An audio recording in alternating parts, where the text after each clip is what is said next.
Here. Do you want me to take you in for peeping? Hello, Tim. On your way home? Oh, finally. Oh, my feet ain't half numb. Something the matter in there? Yeah, just a light. I noticed it's been burning for a couple of days now. Wondering if I shouldn't step in and tell them about it. I reckon they must have left it burning by mistake, you know. They'll know all about it when they get their gas bill next month. Yeah, I know. Seems a shame, though, doesn't it? Still, I don't think it'll do much harm to go and ask them if they know it's on. I hope they didn't tell you to mind your own business and pack you off. Well, I'm just going to have my pint before supper. Cheerio. Cheerio, Tim.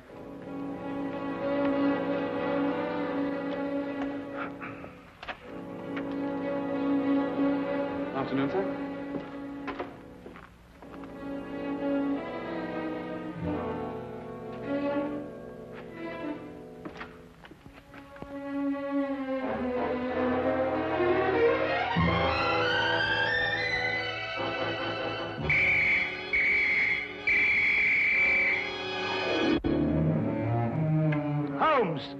Poison? Yes, Watson. Egyptian, as a matter of fact. I'd read about it before, but I'd never worked with it. That's the key pot! Oh, yes, so it is. I'm sorry about that, but there doesn't seem to be anything else empty at the moment. Is nothing immune in this place? Really, Holmes, there must be something else you could have used. Oh, nothing to worry about, Watson. It's perfectly soluble. I'll have the pot washed out and ready for use by the time you come back from Regent's Park. You can save yourself the trouble. That's the last drop I'll ever drink out of that pot.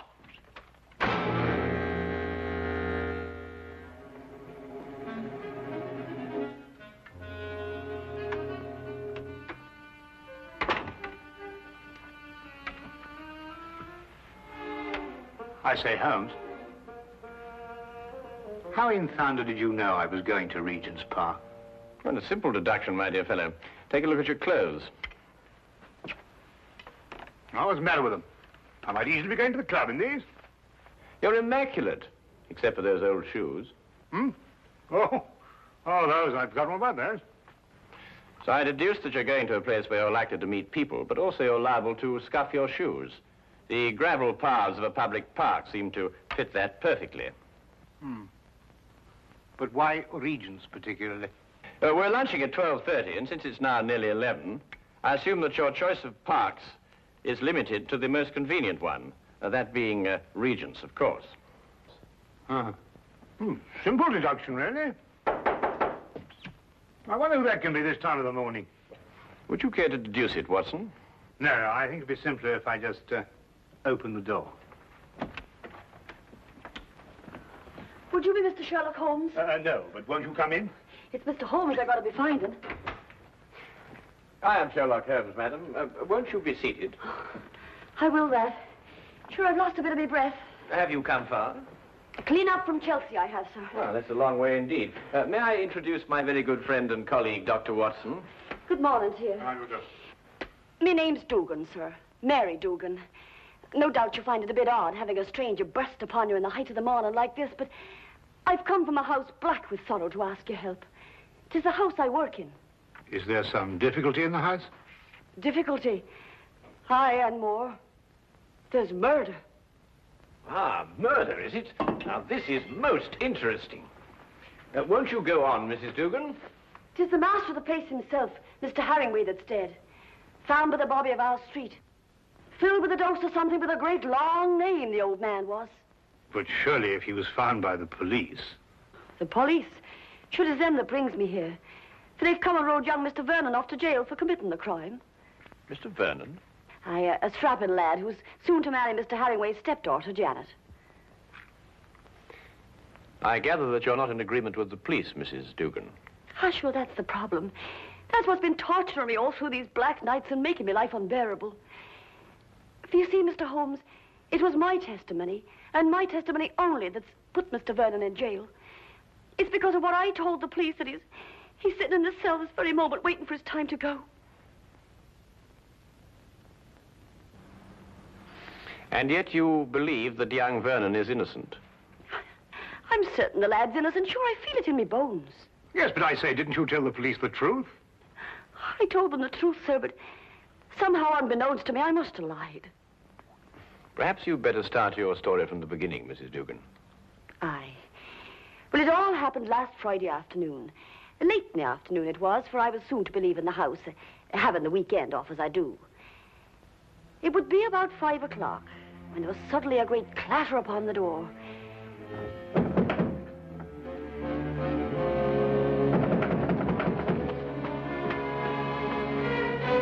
Hello, Mrs. Dugan. Oh, good afternoon to you, Mr. Vernon.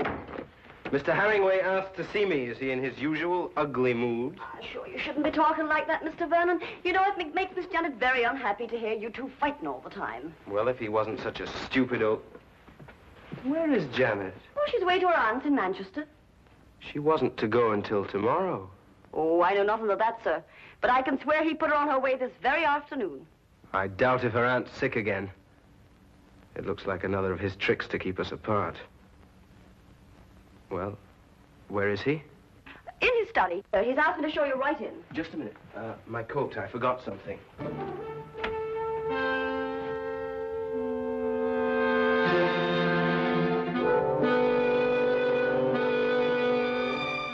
All right.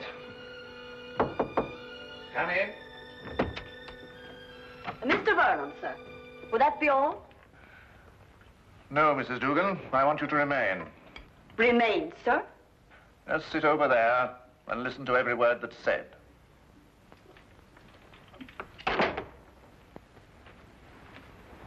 What is this? What have you got in your mind now? Young man, I have a very simple offer to make. And I want Mrs. Dugan here to be witness to it. Well, what kind of offer? I'll give you £1,000 to clear out of Janet's life. You must be out of your mind. On the contrary. Only a fool would refuse such beneficence. You disgust me. Your tastes don't interest me. I want only to rid you from Janet's life. Stay right here. I intend to finish. I happen to be in love with Janet. But I could hardly expect you to understand a thing like that. £1,000 is a lot of money. And for you, probably more than you'll ever have the rest of your life. Think of it. £1,000 just for clearing out. When I clear out, as you put it, I'm going to take Janet with me. I warn you, this is your only chance to gain anything. You must always win, mustn't you? Every little thing has to be your way. Even if it means destroying your daughter's happiness. I'm not interfering with her happiness. I only want to cleanse her life of a bit of trash. You may have had her under your fist all her life, but she'll break away now. No matter what you do, Janet's going to marry me. Mr. Herringway! Medicine. My medicine in the cupboard in the next room. I'll get it. Green bottle on shelf.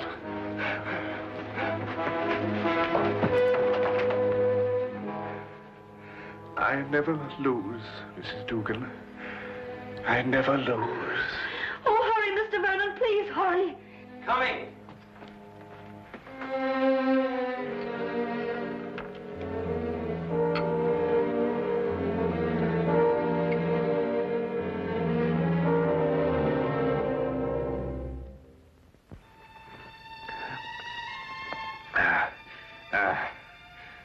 Thank you.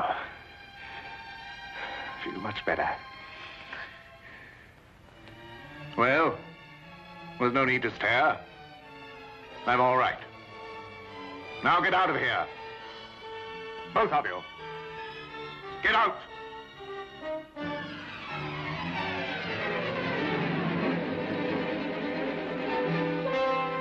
Get out.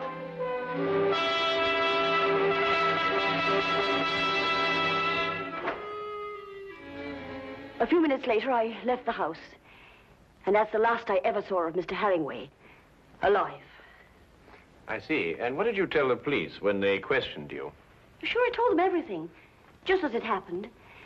About the bottle Mr. Vernon took out of his coat pocket, the sudden quarrel, Mr. Herringway's attack of illness, and Mr. Vernon going to get the medicine. And this was sufficient to have young Vernon remanded on a charge of murder? Aye, for the police informed me that it was the medicine, the very medicine that I saw Mr. Vernon give Mr. Herringway, that killed the poor old man. They say that poison was put into the medicine. Yes, but look here, that certainly seems to point towards the young man. When he went to obtain the medicine, he apparently slipped in the lethal dose. It seems that way, sir. But in my heart, I can't bring myself to believe it of him. That Inspector Lestrade, though, he won't believe another thing else. Lestrade, eh? He's the policeman who seems to be in charge of it all. Indeed. Inspector Lestrade, you hear that, Watson? We must go round and see him. Well, if you think it'll help. Aye. And 1,000 blessings on the pair of you. I don't know what we can promise you, Mrs. Dugan. I shall have to have a word with Mr. Vernon before I can express an opinion on the case. However, we shall certainly go and see Inspector Lestrade at once. I know it looks dark and all, but I must keep up hope. Well, I must be off. I don't like leaving Miss Janet alone for so long. Naturally, Mrs. Dugan. Well, we'll certainly do our best. Thank you, sir.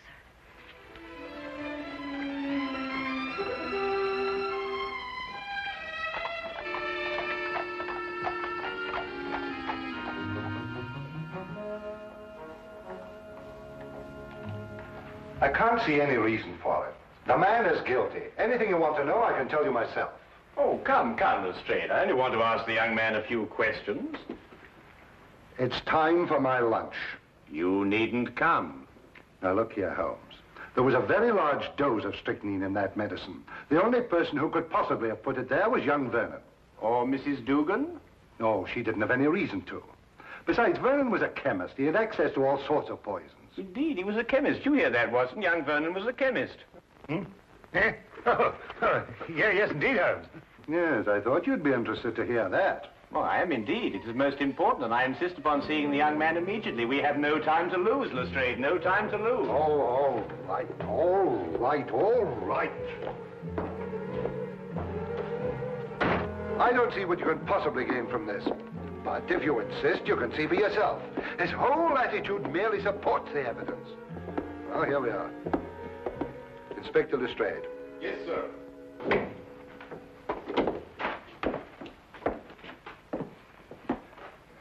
Well now, Vernon. Well now, Inspector.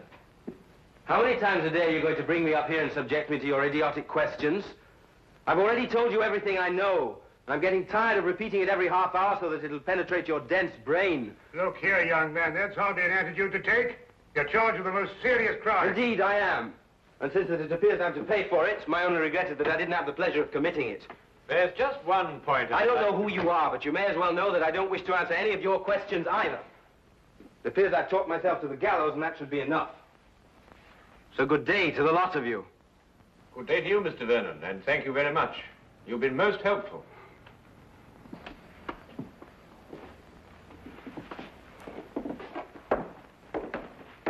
Pertinent young rogue. Oh, very interesting, Lestrade. Take the Baker Street, Holmes. Certainly not, Watson. We have a killer to catch. Killer? Yes. What do you think you were just talking to? A very furious young man, Lestrade. But he's as innocent as Dr. Watson, me, and you. Or perhaps not quite as innocent as you.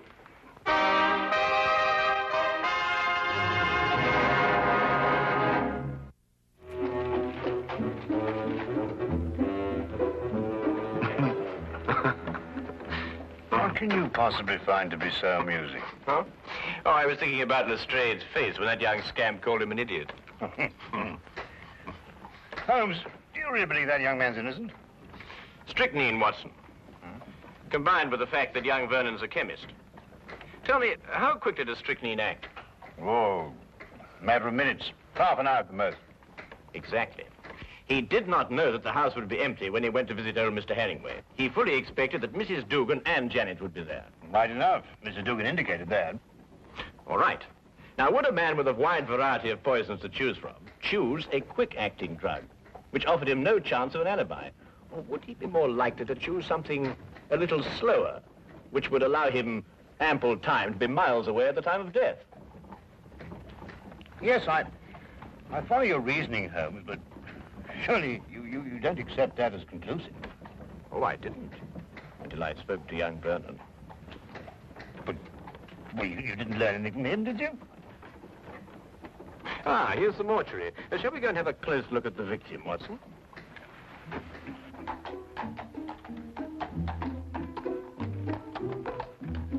Holmes asked to see the medical examiner's report, and as we prepared to enter the mortuary, he explained his theory that Vernon's violent temper didn't fit into the cold-blooded pattern of this crime. A particular sort of fellow, our friend Herringway. Oh, why do you say that? Well, notice the well-kept hair, the neatly trimmed moustache. Mm-hmm. Wasn't so particular about his hands, was he? What do you mean, Watson? Well, look, the dirt definitely packed in under those nails, even gone into the cuticles. I say it's a bit incongruous with this perfect manicuring. Yes, especially as this hand's absolutely immaculate. Wait a minute, Watson. What? This isn't ordinary dirt. This is soil. Well, amateur gardener, perhaps. These hands never did any gardening. They display a lifelong devotion to immaculate cleanliness. And this hand obviously became dirty too near to death to be cleaned. Mr. Holmes, here's the report you asked for, sir. Oh, thank you. What are you looking at that for, Holmes? You know the cause of death was strychnine. This should interest you, Watson. Listen. The blood test indicated an extreme leukocytic state, sufficient to be diagnosed as advanced leukocythemia. Well, Mrs. Duncan said he was ill, but not to that extent. Watson, tell me, how long do you estimate Herringway would have lived had he not been given that dose of strychnine? Well, it's difficult to judge with this information, but I'd say, well, certainly under a year. And we are looking for someone who couldn't afford to wait a year. An impatient murderer. Then that fits in with Vernon's violent temperament. It appears so, Watson. It appears so. And yet there's still something missing.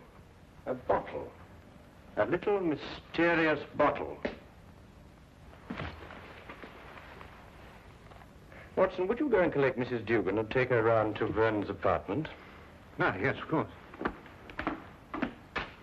What will you be doing meantime? Oh, I'm going over to Vernon's place now. There are a few things I want to check over before you arrive. But it's bound to be locked up. How are you going to get in? Oh, with a key. Have you got the key to Vernon's apartment? I hope so.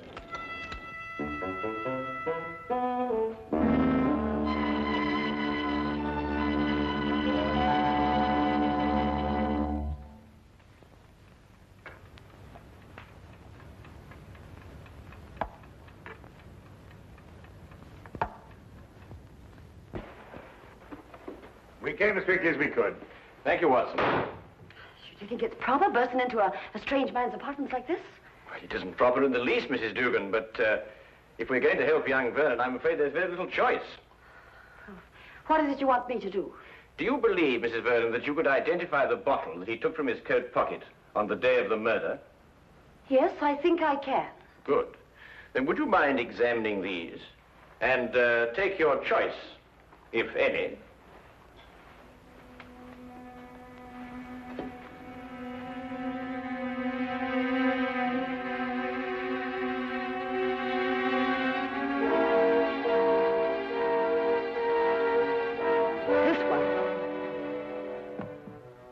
You're certain? I am absolutely certain. Thank you, Mrs. Dugan. Thank you very much.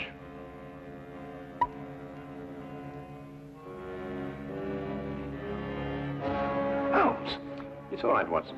It's quite harmless. It's oil of cloves. Oil of cloves?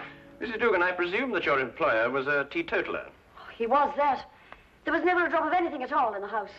Hated the stuff he did. Yes, but is it important, Holmes? It's essential for young Vernon, Watson. We have now only to visit Mr. Herringway's study to forge the final link of proof against a most amazing murderer.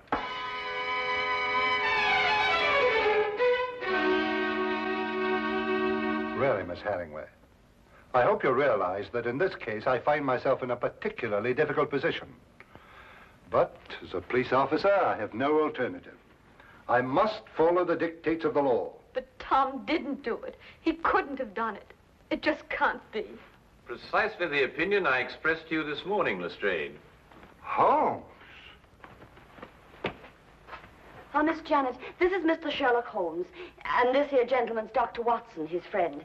It is because of me that they're here. You see, I went to them begging for the help. Help? It was your fiancé's arrest that prompted Mrs. Dugan, I believe. I see. Sit down, please. Well, really, Holmes, why do you persist in this? I've always had the greatest respect for your ability, but in this case, well, you astound me. Oh, now, come along, Lestrade. Well, it's true. Vernon had access to poison. He was here when it was taken. And above all, look at the motive. Just look at the motive. Who else had such a motive? Who else? Inspector, you didn't know my stepfather. He was a tyrant who loved nothing, no one. His whole ambition was power, and his whole pleasure was to rule. To my stepfather, my marriage meant only a loss of power, part of his kingdom, and he fought it in every way. Life here became unbearable after I met Tom. Mrs. Dugan can testify to that. Well, 'tis true he was not a kindly man, and he did begin to get a bit odd of late. I see. There were some flowers in this room. Where are they? Flowers, sir? Holmes. Now he's interested in flowers. Petunias, perhaps? Mrs. Dugan? Why, sure, I put them out in the yard to get a bit of sunlight, sir. So dark it was in here. Then there were some flowers. Mrs. Dugan, would you be kind enough to fetch them, please? Yes, sir. Holmes, what have flowers got to do with... Watch. You know, Inspector, your difficulties in this case really must be overlooked. Do you know that you've been deliberately duped? And very cleverly, I might add. I haven't been duped at all. I've got my man. Now, you see, you were looking for a murderer, whereas, of course, there isn't one. First it's petunias. Now there's no murder. There's a body, but no murder. You see, Mr. Herringway committed suicide. There was no indication of suicide whatsoever. No message, nothing. Well, naturally there was no indication of suicide, because it was deliberately planned to look like murder. Are you serious? Completely, Miss Herringway. You see, your stepfather was more of a tyrant than you imagine. Losing you to Vernon meant losing power. And so, first of all, he tried to bully him. Then he tried to bribe him. And when that failed, he tried to kill him. Mr. Herringway tried to kill Vernon? Yes, Watson. By committing suicide in such a way that Vernon would be blamed and executed for Herringway's death. The stage was set, the heart attack was feigned, and Vernon was sent to get the medicine. If Herringway took the poison himself, where did he hide the bottle? Of course, that's right. The poison acted too fast for him to dispose of the container. But he did dispose of the container, Watson. And if my theory is correct, it should be in one of the two flower pots that Mrs. Dugan is holding.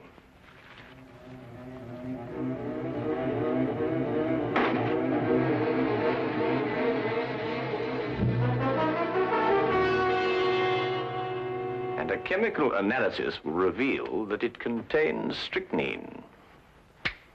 The dirt under the fingernails. Exactly, Watson. And you said it got there close to the time of death? Then Herringway committed suicide. Yes, Lestrade. And Tom is innocent. Go! Go! Simple. Completely. Holmes, you never did explain to me what the oil of clothes was for. Oh, you mean the mysterious little bottle that Vernon removed from his coat pocket? Yes, sir. Oh, it's really quite simple, you know. You see, Vernon stopped at a pub for a few stiff whiskies to brace himself for his interview with Herringway. But the old man was violently opposed to the use of alcohol, so he had to do something to remove the evidence from his breath. Oil of cloves is quite common for that purpose. Ah, I see. Tea? No, none for me. No, I've had some before. My digestion is not quite up to it. Your digestion?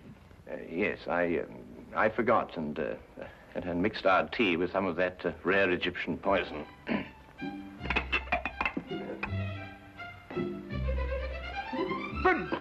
But confound it, man, the tea's ruined. Oh, fair enough, old man, but so's my poison.